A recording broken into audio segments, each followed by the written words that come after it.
Some lawmakers are more than a little angry on Capitol Hill, and they're letting the Air Force know exactly how they feel about the outsourcing of its tanker aircraft contract, some $35 billion worth. The Air Force giving European consortium, EADS, those folks who make the Airbus, a $40 billion deal. That leaves American aircraft maker Boeing and its workers, well, out of luck. Bill Tucker has our report. The Air Force decision to pass up Boeing and give its new aerial refueling tanker contract to European EADS with partner Northrop Grumman sparked anger and outrage in Congress. With this contract, we can say bon voyage to 44,000 United States jobs and bon voyage to $40 billion of our taxpayer money. In the House Defense Appropriations Subcommittee, the Air Force tried to defend a decision that was indefensible in the opinion of many on the committee. The American public is rightfully outraged by this decision. I am outraged by this decision. It's outsourcing our national security. This is a crown jewel of American technology. We are now giving away to the Europeans one of the most significant things we as a country can do, and that is build these aerial tankers. The point was made that the Airbus-built refueling tanker would only be assembled in Alabama after the tail, fuselage, and wings are all built in Europe by a company which is subsidized by European governments. The Air Force, by law, couldn't answer all of the questions because the bidders haven't been fully briefed, further aggravating committee members. But they did have an answer to the concerns about the contract going to a foreign company. I view Northrop Grumman as an American company.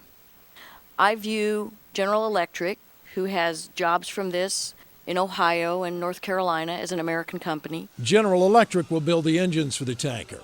Not a good enough answer for one of the congressmen who's posted a petition on his website against the deal.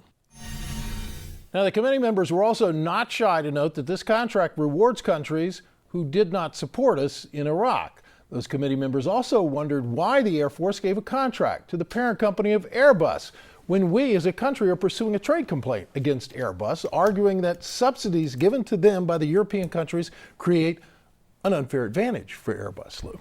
Well, I got to say, the United States Air Force, Chief of Staff, all of those folks, the Joint Chiefs of Staff, right on down.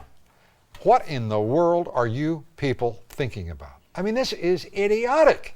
How can they even begin to justify this? And that assistant secretary there, Peyton? In charge of acquisitions, yes. Well, she doesn't need to be in charge of acquisitions. She needs to be in charge of just silly rhetoric to sit there and talk about, General Electric, an American company, whatever. About 2,000 jobs involved in this. Is that correct in Alabama? That is correct. And about 50,000 jobs would be supported had this thing gone to Boeing. Right. And meanwhile, we would be absolutely self-reliant on American technology for the building, the manufacture of these tankers. Correct. If it went to Boeing. That's it. Okay, that's it. The Air Force is being run by idiots, and they've got to get to the bottom of this. It's absolutely unconscionable.